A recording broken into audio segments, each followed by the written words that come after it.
Jadi Yohanes Pembaptis kita buka kitab kita di dalam Injil Matius pasal 1 seperti yang ada di backdrop kita. Sesuai dengan tema ya. Namanya yang menyelamatkan. Injil Matius pasal 1 ayat 21 sampai 23. Matius 1 ayat 21 sampai 23, begini firman Tuhan. Ia akan melahirkan anak laki-laki dan engkau akan menamakan dia Yesus, karena dialah yang akan menyelamatkan umatnya dari dosa mereka. Hal itu terjadi supaya genaplah yang difirmankan Tuhan oleh Nabi. Sesungguhnya anak darah itu akan mengandung dan melahirkan seorang anak laki-laki, dan mereka akan menamakan dia Immanuel, yang berarti Allah menyertai kita. Haleluya. Puji Tuhan. Bapak Ibu Saudara kasih dalam Tuhan, ya kita sudah dengarlah berita Natal di mana-mana. Saya ingin mengingatkan bahwa di dalam pemberitaan ini, malaikat menyampaikan kepada Yusuf sama seperti malaikat Gabriel menyampaikannya kepada Maria. Bahwa anak yang akan lahir dari Maria harus diberi nama Yesus. Kepada Maria disampaikan bahwa anak yang lahir bukanlah anak biasa, tetapi dia anak Allah yang Maha Tinggi, yang kerajaannya berlangsung untuk selamanya. Berarti anak ini adalah pribadi yang kekal. Dia bukan anak biasa seperti yang kita biasa dramakan dengan gambaran seorang anak tidak berdaya di palungan, tetapi yang lahir ini adalah anak Allah yang hidup, yang Maha Tinggi. Dan kepada Yusuf disampaikan bahwa nama Yesus harus diberikan karena punya misi yang paling besar, yaitu untuk menyelamatkan umatnya dari dosa. Itu pokok. Di sini kita menemukan dua nama dari pribadi yang berinkarnasi menjadi manusia. Allah yang menjadi manusia dinamakan Yesus, dan juga dia disebut Immanuel. Yesus itu berarti Tuhan penyelamat. Ya. Yesus adalah gabungan dari kata Yehova atau Yahweh dan Shua. Immanuel itu adalah penggenapan dari apa yang disampaikan dalam Yesaya pasal 7 ayat yang ke-14. Immanuel, kata Imanu itu berarti subjek yang menyertai objek dia dalam rupa fisik. Dengan demikian, berarti yang datang ini Allah yang bukan hanya menunjukkan sekilas seperti zaman perjanjian lama, tapi dia berwujud manusia. Dengan demikian, Immanuel, Allah yang menyertai kita, dia bukan hanya datang seperti para dewa atau ilah lain yang konon datang tapi nggak pernah datang dalam wujud yang sebenarnya. Tetapi Yesus, Allah yang hidup itu datang dalam rupa manusia. Karena hanya dengan demikian, maka penebusan dosa itu dapat dilaksanakan dengan adil. Karena tidak mungkin manusia ditebus dengan darah binatang, tapi harus ditebus dengan manusia yang sempurna darahnya. Dan itu tidak mungkin dilakukan manusia keturunan Adam, tapi harus dari Tuhan itu sendiri. Haleluya. Bahwa kita menemukan Yesus Sang Juru Selamat, dia Allah yang menyertai. Sesungguhnya kita sudah menemukan itu jauh sebelumnya, yaitu pada saat Musa ditemui oleh Tuhan dalam pertemuannya dengan semak belukar yang menyala. Dalam Keluaran pasal 3, kalau kita membaca dari Keluaran pasal 1, bahwa perbudakan Israel dari bangsa Mesir sudah sangat menyiksa sehingga mereka berteriak berseru kepada Tuhan, dan Tuhan mendengar, Tuhan turun, dan Tuhan mengutus Musa. Dalam Keluaran pasal 3 itu, Tuhan katakan kepada Musa, pergi temui Firaun, dan katakan Israel harus dilepaskan supaya mereka beribadah kepadaku. Jadi tujuan kelepasan Allah di dalam Yesus Kristus Tuhan yang kita sembah hari ini Tidak lain tidak bukan supaya kita senantiasa ada dalam persekutuan, dalam peribadatan dengan Dia. Haleluya. Ketika itu Musa berkata, oke, bagaimana Tuhan? Akulah Allah Abraham, Allah Ishak, dan Allah Yakub. Katakan kepada Firaun, bebaskan umatku, supaya mereka beribadah. Tapi Musa berkata, dengan nama siapakah akan kusampaikan? Kenapa? Karena kita harus tahu latar belakang. Budaya Mesir zaman itu sangat mengagungkan Firaun sebagai anak dewa. Bahwa Mesir dilindungi oleh dewa tertinggi yang namanya Ra atau dewa matahari. Nama itu menjadi pelindung bangsa Mesir. Dan Musa bukan meragukan Tuhan.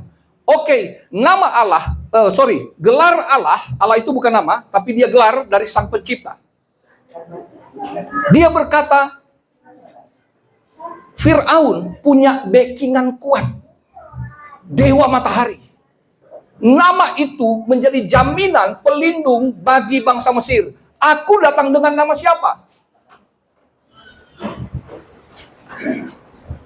Itu sebabnya Tuhan berkata, di dalam Keluaran pasal 3 ayat 14, katakan, aku adalah aku. Ehye, Asyir, Ehye. Mesir punya raja yang namanya Firaun. Penguasa dunia yang paling berkuasa pada zaman itu. Donald Trump masa zaman itu. Raja dunia pada waktu itu. Gak ada yang berani. Dewa pelindungnya, dewa tertinggi, yaitu dewa matahari. Aku adalah aku. Katakan, itu namaku. Artinya apa? Aku pencipta matahari. Kalau Mesir menyembah dewa matahari, aku lebih besar, aku lebih tinggi. Aku pencipta matahari. Mereka menyembah ciptaan. Kamu akan menyembah Sang Pencipta. Aku adalah aku. Firaun adalah raja dunia, tapi aku adalah raja di atas segala raja. Di ayat 15-nya, katakan kepada umat, aku, Tuhan, itulah namaku yang harus disampaikan untuk selama-lamanya. Ketika Tuhan berkata, aku adalah aku, itu dari pihak Tuhan. Sementara dari pihak jemaat, dari pihak umat, memanggil dia Tuhan.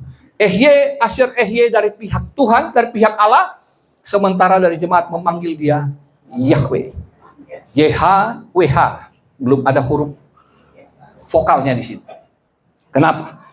Karena waktu dia katakan, namaku adalah YHWH. Bagi orang Israel ini nama yang sangat tabu disebut. Tapi di situ dia sedang berkata, aku adalah aku. Biasanya penyebutan itu dalam bentuk kata benda. Tapi Allah menyebut dirinya dalam bentuk kata kerja. Itu berarti dia sedang berkata bahwa aku tidak sama dengan para dewa yang kau sembah. Hei bangsa-bangsa, mereka benda mati. Tapi aku hidup. Aku Allah yang maha kuasa. Itu Ehye, Asyir, Ehye. YHWH. Nah, ini ada teman saya nih, teman seangkatan saya. Itu guru bahasa Ibrani.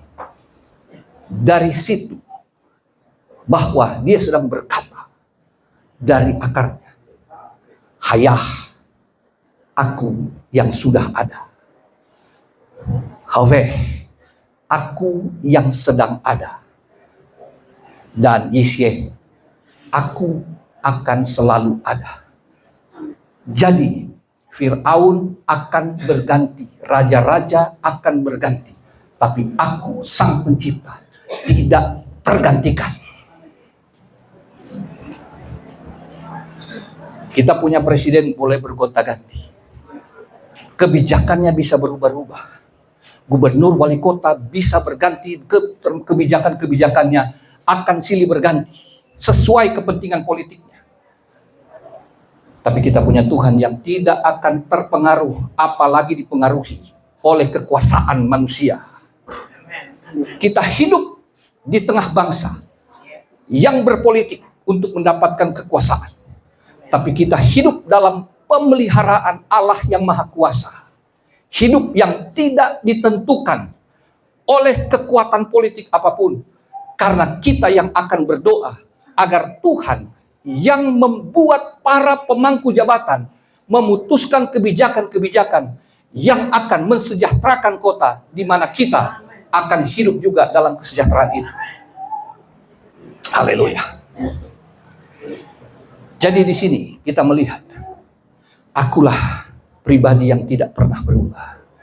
Aku Allah perjanjian Abraham, Ishak dan Yakub. Nenek moyangmu sudah lama tiada, tapi aku akan tetap ada bagimu, umatku. Dengan berkata, Ehye Asyir Ehye, aku adalah aku. Tuhan bukan hanya ingin membebaskan Israel dari Mesir, tapi dia ingin membangun relasi hubungan yang intim dengan umat ketebusannya itu. Bagaimana dengan kita? Kita umat yang sudah ditebus, sudah diselamatkan. Apakah kita hanya sekedar datang beribadah hanya untuk mendapatkan berkat, ataukah kita ingin lebih dalam, yaitu saya ingin mengenal Allah secara pribadi di dalam Kristus Yesus? Itu berbeda. Karena banyak orang datang motivasi beribadah untuk berkat, tapi seberapa yang ingin mengenal Allah? Dan kalau kita mengenal Allah, yada, berarti knowledge by experience, pengenalan berdasarkan pengalaman hidup, dan itu jalannya pasti salib. Dia yang berpikir kalau ikut Tuhan selalu senang, padang gurun menanti, salib menanti. Tapi kita tahu, Allah yang kita sembah dalam Tuhan kita Yesus Kristus, Dia Allah yang tidak pernah berubah. Kasih, kuasa, dan pemeliharaannya. Haleluya. Aku adalah aku, Allah yang berbicara dari semak yang terbakar kepada Musa. Allah yang berbicara secara langsung kepada umatnya di perjanjian baru. Itulah Yesus Kristus. Musa hanya utusan yang punya banyak kelemahan, tetapi yang datang lebih besar dari Musa. Kalau Musa hanya mendengar perintah YHWH, tapi yang datang di perjanjian baru yang disampaikan oleh malaikat Gabriel adalah Dia yang berbicara kepada Musa. Dialah Yesus. Aku adalah aku. Ehye Asyir Ehye di dalam teks Ibrani itu sama dengan teks Yunani ego eimi. Aku adalah. Yesus berkata dalam Injil Yohanes 7 kali dia berkata aku adalah. Aku adalah roti hidup. Aku adalah terang dunia. Aku adalah pintu. Aku adalah gembala yang baik. Aku adalah kebangkitan dan hidup. Aku adalah jalan dan kebenaran dan hidup. Yang ketujuh, aku adalah pokok anggur yang benar. Di dalam pasal 8 ayat 58 di hadapan orang Yahudi, Yesus berkata, sebelum Abraham jadi, aku adalah. Ego eimi. Itu sebabnya orang Yahudi melempar dia dengan batu. Karena mereka tahu perkataan itu berarti yang berbicara sedang menyamakan diri dengan YHWH. Dengan Yahweh. Yesus berkata, akulah dia. Ego eimi. Tapi mereka nggak percaya. Yang berbicara kepada Musa, itulah Yesus yang berkata, akulah dia. Mereka lebih percaya kepada Musa, sang utusan, tapi tidak percaya kepada yang mengutus Musa. Haleluya. Seringkali kita juga sebagai jemaat Tuhan, kita lebih percaya apa kata pendeta terkenal daripada kitab suci yang adalah perkataan Allah sendiri. Kita lebih suka dengar dongeng-dongeng, penglihatan-penglihatan yang tidak teruji dengan kitab suci, dibanding kita dengar apa kata Tuhan. Kita sekarang lebih heboh mendengarkan tentang perkataan-perkataan dari media sosial yang menakutkan daripada dengar kata Tuhan Yesus tentang akhir zaman. Jangan gelisah hati. Karena itu memang harus terjadi. Kita hidup dalam sejarah. Allah yang membuat sejarah itu. Kenapa kita harus khawatir dengan apa yang akan terjadi pada kita, sementara Allah yang menentukan sejarah itu ada? Aku adalah. Yesus berkata, ketika Yohanes di Pulau Patmos, dalam Wahyu pasal 1 ayat yang ke-8, Ego Eimi, akulah Alfa dan Omega, Ehye Asher Ehye, yang awal dan yang akhir, yang maha kuasa. Allah di perjanjian lama adalah Allah yang sama di perjanjian baru. Allah yang pernah kita dengar di masa lalu, Allah yang tetap sama pada hari ini. Haleluya. Kita menerima keselamatan di masa lalu, itu disebut justification. Hari ini kita tetap dalam anugerah keselamatan yang disebut sanctification, pengurusan, untuk glorification, agar kita nanti betul-betul menerima keselamatan karena sampai akhir kita di dalam Kristus. Itu Immanuel. Allah yang menyertai, bukan hanya Allah yang hadir bagi kita karena waktu kita susah, tapi Allah yang hadir pada saat kita jatuh di dalam dosa juga. Karena Immanuel justru hadir pertama kali suara itu kepada Raja Ahaz, raja yang durhaka. Tapi Allah jamin keselamatan bagi Yehuda. Apalagi bagi kita hari ini. Sama. Tuhan yang gak pernah berubah. Yesus Kristus tetap sama. Dulu, sekarang, dan sampai selamanya. Nama itu adalah jaminan bagi kita. Haleluya. Keselamatan telah Allah berikan. Petrus berkhotbah. Dia berkata di hadapan mahkamah agama bahwa hanya nama Yesus orang Nazaret itulah yang telah menyembuhkan orang lumpuh ini. Kisah Rasul pasal 3 ayat 10, di ayat 12-nya dia katakan, di kolong langit tidak ada nama lain yang dapat menyelamatkan selain nama Yesus. Keselamatan itu soteria, di dalamnya bukan hanya keselamatan yang untuk hidup kekal, tapi juga untuk hidup hari ini. Keselamatan yang diberikan di dalam nama Yesus, yang kita terima di dalam nama Yesus, adalah keselamatan yang holistik, baik roh, jiwa, dan tubuh. Keselamatan untuk kehidupan, bukan hanya hidup yang sementara, tapi hidup yang kekal. Dia bukan hanya menyelamatkan, tapi dia juga menyembuhkan dan memulihkan. Ketika dia berkata, ketika Petrus bilang, nama Yesus orang Nazaret itu yang telah menyembuhkan. Itu salah satu dampak dari keselamatan Tuhan Yesus. Yang sakit disembuhkan. Tetapi itu baru bagian keselamatan. Karena inti nama Yesus dalam misinya, yaitu untuk menyelamatkan umatnya dari dosa. Karena itulah di ayat 10, di ayat 12 dalam Kisah Rasul pasal 3 itu, tidak ada nama lain yang dapat menyelamatkan dari dosa selain nama Yesus.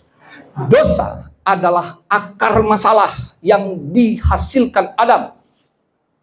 Tapi Adam yang terakhir telah mematahkan kutuk itu. Dia memberikan hidup ganti kematian Adam. Haleluya. Bahwa di dalam Kristus sekarang, saudara dan saya, dikatakan tidak ada lagi penghukuman karena kita ada di dalam kasih karunia Allah. Haleluya. Puji Tuhan. Jadi sekarang kita patut bersukacita. Merayakan Natal selalu ingat nama Yesus. Kita ingat nama Sang Juru Selamat yang menyertai kita. Karena Immanuel, dia menyertai kita. Karena keselamatan tadi saya katakan ada 3 tahap. Masa lalu, masa kini, masa depan. Itu sebabnya Immanuel dia menyertai agar dia menolong kita supaya kita tetap di dalam keselamatan. Karena jujur kecenderungan hati manusia ingin jauh dari Tuhan, ingin melanggar firman-Nya, ingin menaklukkan diri pada kehendak nafsu. Tapi Allah dengan kebaikan dan kasih setianya, Ehye Asher Ehye itu, dia yang setia, Dia senantiasa mendampingi. Katanya, meskipun kita tidak setia. Haleluya. Sekarang bagi kita yang sudah menerima keselamatan, mari ingat kata Tuhan Yesus sebelum dia naik ke surga. Apa dia katakan? Ada amanat agung. Nanti Pak Doktor yang akan menjelaskan lebih lanjut. Bahwa kita bukan hanya terima keselamatan, tapi kita juga punya tanggung jawab untuk memberitakan Injil. Untuk menyatakan Kristus itu siapa kepada dunia. Dalam Matius pasal 28 ayat 19 sampai 20 dan Markus pasal 16 ayat 15 sampai 20. Di sana dikatakan, aku menyertai kamu sampai akhir zaman. Penyertaan Tuhan itu di dalam kesaksian hidup kita. Di dalam Markus, tanda-tanda heran akan menyertai bagi mereka yang menjalankan amanat agung Kristus. Kuasa yang mengalir karena dalam rangka kesaksian kita akan Tuhan Yesus itu. Banyak orang pengen kuasa, tapi nggak mau bersaksi. Banyak orang hanya ingin mujizat, tapi dia sendiri sebetulnya bisa menjadi penyalur mujizat juga. Karena Tuhan yang menyertai. Kiranya kita senantiasa hidup di dalam anugerahnya untuk tetap mendapatkan kuasa bersaksi karena kita sudah diselamatkan. Tuhan memberkati. Kita angkat pujian sebelum saya